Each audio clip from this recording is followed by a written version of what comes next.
Today, we will discuss the results of the Sun's Mahadasha, etc., from Chapter 52 of Parashara Hara Shastra.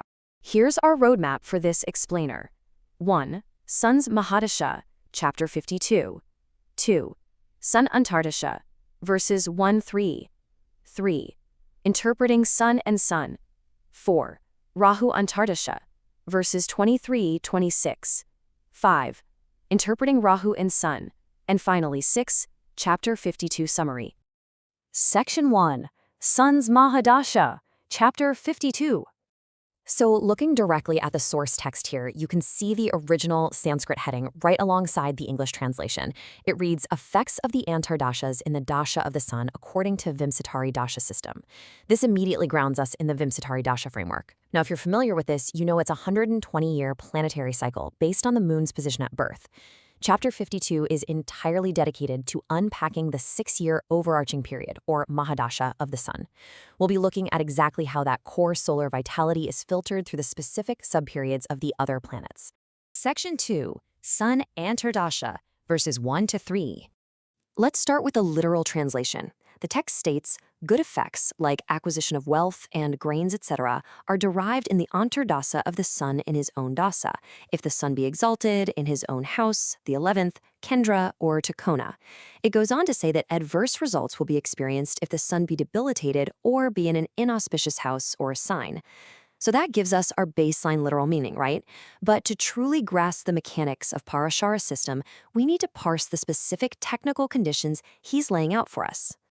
Breaking down the linguistic roots reveals the precise planetary conditions that generate wealth. First up, we have Svoke, which refers to exaltation, literally the peak of a planet's power. Then Svake means its own house, basically where it's comfortable and fully resourced. Labe points specifically to the 11th house of gains. And finally, Kendra and Trikona represent the angular and trinal houses. These are essentially the foundational pillars and auspicious grace givers of a horoscope. So Parashara is giving us a very strict spatial formula here. If the Sun sits in these specific geometric zones of power, the return of its own period manifests as undeniable material and social expansion. Pretty incredible, right? Section 3. Interpreting Sun in Sun. Now, there is a really beautiful dual nature to these results. Astrologically and philosophically, the Sun returning to its own energy is this moment of pure, unfiltered vitality. It's essentially the core self coming into focus, but spatial placement totally dictates the outcome.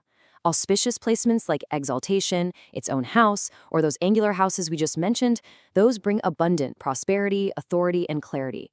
Conversely, if the Sun is debilitated or relegated to the 8th or 12th houses of loss, that exact same solar energy turns inward, causing isolation or even intense struggles with authority.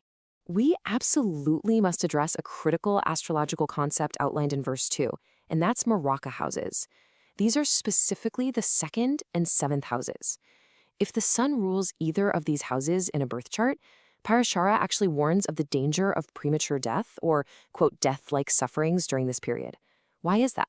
Well, structurally, the 2nd and 7th houses are 12th from the 3rd and 8th houses, which govern longevity.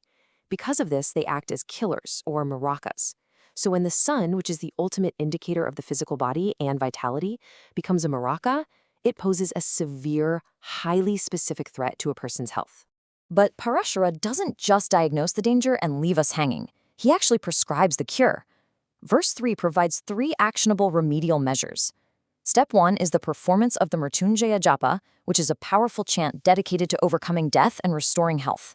Step 2 is direct worship of the Sun through specific mantras. And Step 3 involves giving charity. The practical significance of this is profound. It tells us that classical astrology isn't strictly deterministic. It actually offers active spiritual interventions to mitigate these severe planetary afflictions.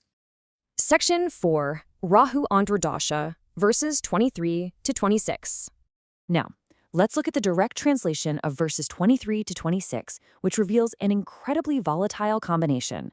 The text reads, in the Antardasa of Rahu, in the dasa of the Sun, if Rahu be in Kendra or Trikona from the ascendant, there will be in the first 2 months loss of wealth, danger from thieves, snakes, infliction of wounds, and distress to wife and children. I want you to really think about this for a second. Even in the absolute best placements, the Kendra and Trichonas, Rahu's introduction into the sun's period brings immediate, almost shocking chaos. Let's parse the conditional modifiers apply to Rahu here. First, even a strong Kendra or Trichona placement triggers volatile initial effects. This is because Rahu is naturally hostile to the sun. Literally, it causes eclipses. Second, Parashara introduces this fascinating temporal mechanic, a strict 2-month threshold that marks a massive shift in planetary energy. And third, the ultimate outcome is dictated by whether Rahu has a benefic conjunction or is placed in a benefic Navamsa, which is the divisional chart of destiny.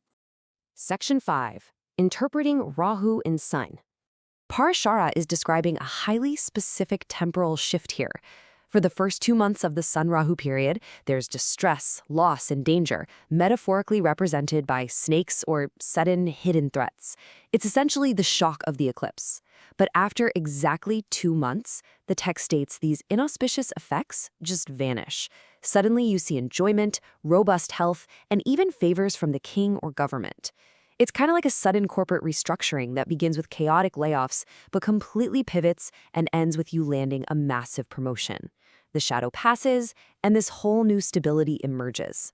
But keep in mind, that positive shift is strictly conditional. Rahu requires benefic influence to deliver those subsequent rewards. Astrologically speaking, Rahu is a shadow node. It actually has no physical mass. Because of that, it absorbs and magnifies the qualities of the planets it associates with. So if Rahu is conjunct a benefic, like Jupiter or Venus, it acts as a conduit for their grace, bringing recognition and satisfaction after that initial shock. But without that benefic influence, Rahu just continues to act as a pure malefic, extending the distress and loss of wealth indefinitely. Section 6, Chapter 52, Sari. Mapping out the core rules we've covered today, mathematically and logically, we see a very strict framework. To accurately judge the sun's dasha, you absolutely must check these exact metrics. For the sun-sun period, the judgment relies entirely on spatial dignity. Ask yourself, is it in an exalted or angular position generating wealth? Or is it in a Marika danger zone triggering suffering? Then, for the sun-Rahu period, the judgment shifts over to temporal mechanics and planetary association. You have to weather the storm of those first 2 months and then look to benefic conjunctions to see if that eclipse energy transforms into worldly success and royal favors. Now, what's really fascinating about all of this is the profound philosophy underlying the mathematics. Think about it. If the sun represents our pure core vitality, and Rahu represents its sudden eclipse, how might your own exact planetary placements alter this delicate, shifting balance of light and shadow? By studying Chapter 52, we aren't just learning to predict events, we're actually learning to map the very architecture of our own vitality and the shadows that challenge it. So take these principles, look at the charts in front of you, and start analyzing.